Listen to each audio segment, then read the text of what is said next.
Hey guys, and welcome to yet another early access Immortal Empires multiplayer showdown. I'm a rubber duck of war, and today we have a machine of destruction facing us down across the battlefield. It is the glorious steam tank with its barrels aimed down the line towards my Grand Cafe army. We're going to be answering one of those burning questions. Who actually wins? Who has the better artillery, Empire or Cafe? And it's going to be a good fun one. We've got 2 artillery pieces each. Like all my videos at the moment, this is going to be the I've got 2 videos a day, so this is, I believe, going to be the second video of today, so make sure to subscribe to try and catch as many as possible. And for the foreseeable future, I'm going to be attempting to do 2 videos to showcase as much Immortal Empires action as physically possible, so make sure to keep an eye out for that. And yeah, we'll see how long we can keep that going for. Should be a good fun game, so let's delve into this. We are going to be trying to showcase the power of the Grand Cannon. I honestly think that the Grand Cafe cannons are some of the most accurate in the game. They're kind of a hybrid between the Dwarf Cannon and the Empire Cannon. I am going to do a short video comparing all 3 to see which is the dominant force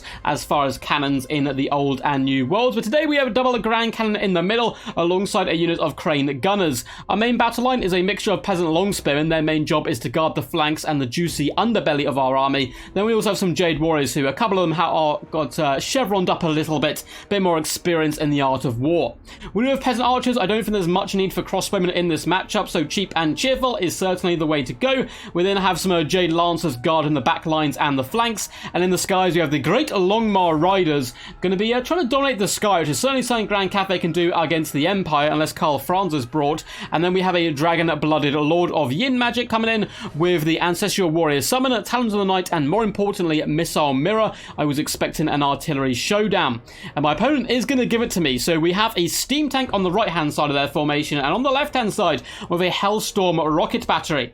The main battle line is very spread out. It looks like they really want me to push forward and have to shut down the artillery pieces and kind of get dragged and peeled off. He has a load of spearmen, and then it's just bucket tons of cavalry. We've got Empire Knights, even more Empire Knights, and you guessed it, even more Empire Knights. On the right-hand flank, hiding in the forest, we have the Zintler's reiksguard. They're not actually hiding, though, at the moment, so I can indeed spot them. We have a Empire Captain in the skies, alongside a Bright Wizard with Fireball, as well as Burning Head Fireball, and Marcus Wolfheart. Those 2 in combination may enable my opponent to actually win the artillery fight, and that's going to be it for his army. The steam tank is taking significant damage right now. Grand cannons are actually really accurate, just as I say that they completely missed a salvo, but that was because the steam tank moved forward. Fire rain rockets doing some pretty devastating damage to my artillery crews already. You can see fire is burning through the skies. Amber bows coming in, fireballs are coming in. This Grand Cannon crew is not particularly happy. They've already lost 2 of their artillery pieces. So that's a really bad start from me here. Well played to my opponent in the early stages. So I should say, by the way, is a content creator called HDS. Any Spanish speakers out there, make sure to go check out his glorious Total War channel. Crane Gunners going to be getting nice and aggressive. You can see the Dragonblind Lord is also going to be casting a sneaky spell. That is going to be the upgrade Missile Mirror down on the Hellstorm Rocket Battery crew, and they're going to be doing a bucket ton of friendly fire, but also more importantly, not actually doing any damage to me. It's pretty wild, the friendly fire on Hellstorm Rocket Batteries, because the shots are so inaccurate. They kind of bound all over the place. They actually do some friendly fire to the Spearmen, who are probably quite confused by that earlier barrage from their own troops. But if you upgrade Missile Mirror, it does last a significantly long time here. Crane Gunners have moved up into position. Grand Cannons continue to pepper down against the steam tank, and it's going to be a bit of a slow start to this battle for you guys. There's a lot of just artillery shooting back and forth, both of us trying to get the better of the engagements, and at the moment I'm relatively comfortable. Steam tank's taking significant damage. Crane Gunners have moved up into an advantageous position, really pinning the hurt on the Hellstorm rocket battery, who's taking significant damage right now. Another fireball does come in. There's a lot of focus fire going down on my cannons, which I'm not a big fan of right now, and it looks like, okay, we are able to survive still with 3 artillery pieces on this Grand Cannon, 2 on the other. If I lose the artillery fight, the steam tank is going to be an absolute monster, so I'm trying to ensure I can win it where possible. We've done a load of damage to the steam tank in the early days. Hellstorm rocket battery is continuing to pound us down. Luckily it is relatively inaccurate, but my god, when it hits, does it hit. Crane Gunners have been doing some lovely work, but an Empire Captain has swooped down from the sky. He's going to be doing some big damage to us. We are going to engage with our Dragonblind Lord as we continue our hardest to sort out the Hellstorm rocket battery, which is knocking at the doors of our formation.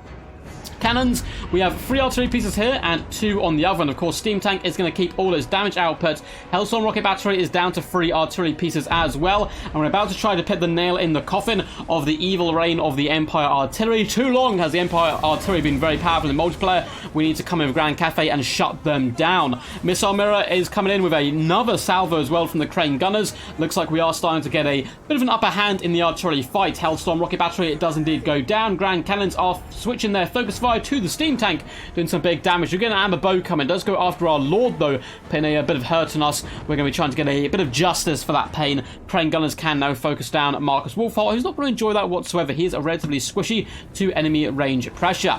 Grand Cannons continue to lay it on thick to the steam tank, down to 3,400 HP right now, and we have 2 artillery pieces left on one cannon and 3 on the other still. And at this point my opponent realizes, look, I need to get aggressive and charge. We do have the Great Longmas, who came for a rear attack on the Zintlers, which is doing really well. Look at this trade, we're very powerful, but this does change. I stick here a little bit too long. I'm thinking, hey, things are going great. It really is all about the charge bonus for the Great Longmas. Otherwise, I think the armor of the Zintlers reiksguard really just keep them in the action. They do look rather glorious as well in their kind of gothic setup here. And they're doing good work here up against my troops, starting to beat them back a little bit. The Empire getting nice and aggressive now. They do charge forward, Jon Snow style, trying to shut down the Crane gunners. Big Burning Head goes down the line. I'm able to dodge it with some of my Jade Warriors, but when this connects, like, Burning Head's not as good as it once was. When it hits, it really does still hurt quite a bit. It's just got a bit of a smaller radius maybe than many people do expect.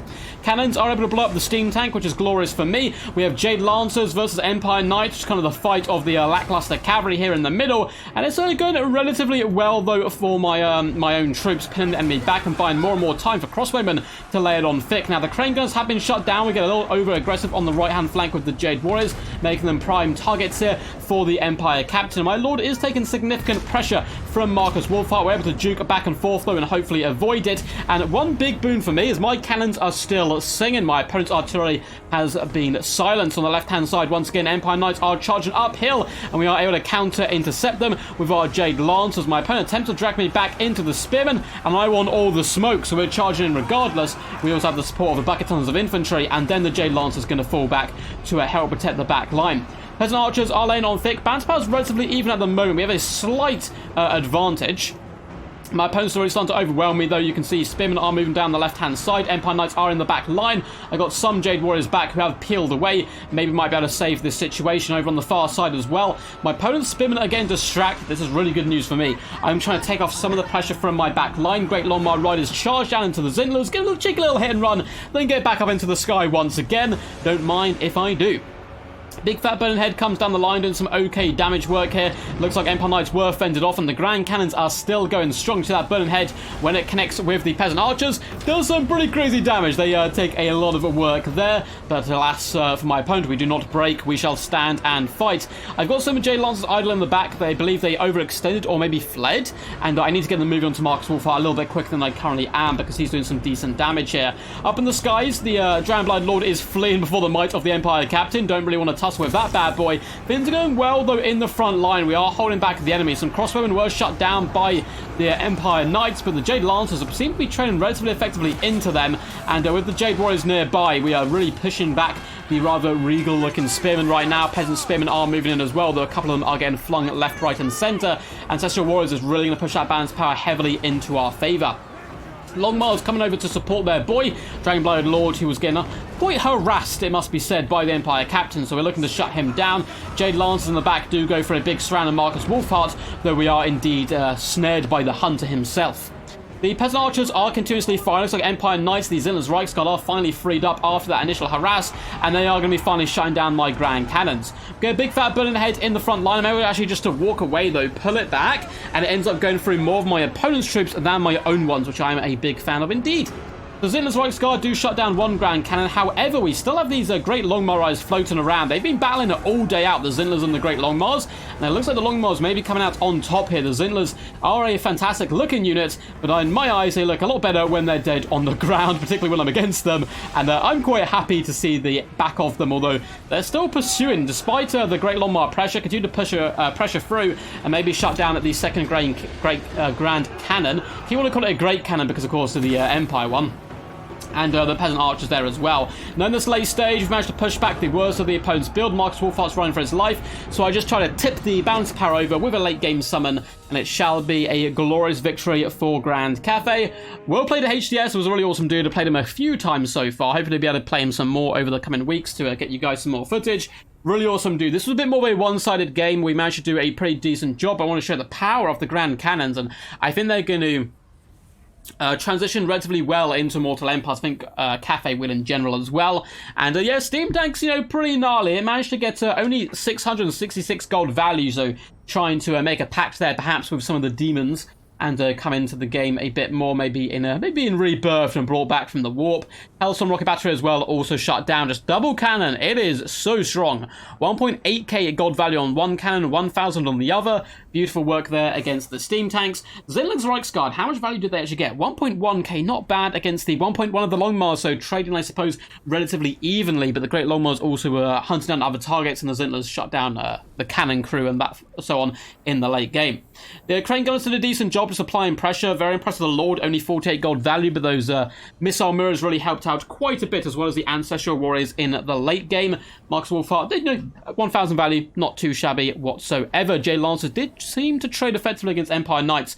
Maybe we'll have to do a little bit of research into that and see which of the knights is actually the best. Hope you guys enjoyed this video. Once again, for anyone who just, you know, skipped the start and went straight into the battle, I'm doing 2 videos a day at the moment, so make sure to subscribe to try and catch as many of them as possible. Leave a big fat juicy thumbs up if you enjoyed this battle, and leave a comment down below what you thought. I really do enjoy reading through them all. There's a load of links down below to Twitch, Patreon, and Discord. Twitch, I do occasional extra streams. Patreon is where you can support the channel financially alongside becoming a YouTube member on the channel. There's a little button down below as well for that. Really appreciate those guys who do support me. You're honestly the ones who are keeping the channel going, so massive shout out to you. You're the real MVPs here. There's a link to my Discord down below. You can chill out and have a load of cool people. Likewise, there is also you know, ways you can submit replays to the channel and get involved in live streams. My current focus will be on Immortal Empires at the moment, however. Hope you guys enjoyed. Until next time, peace, peace. And as always, stay awesome.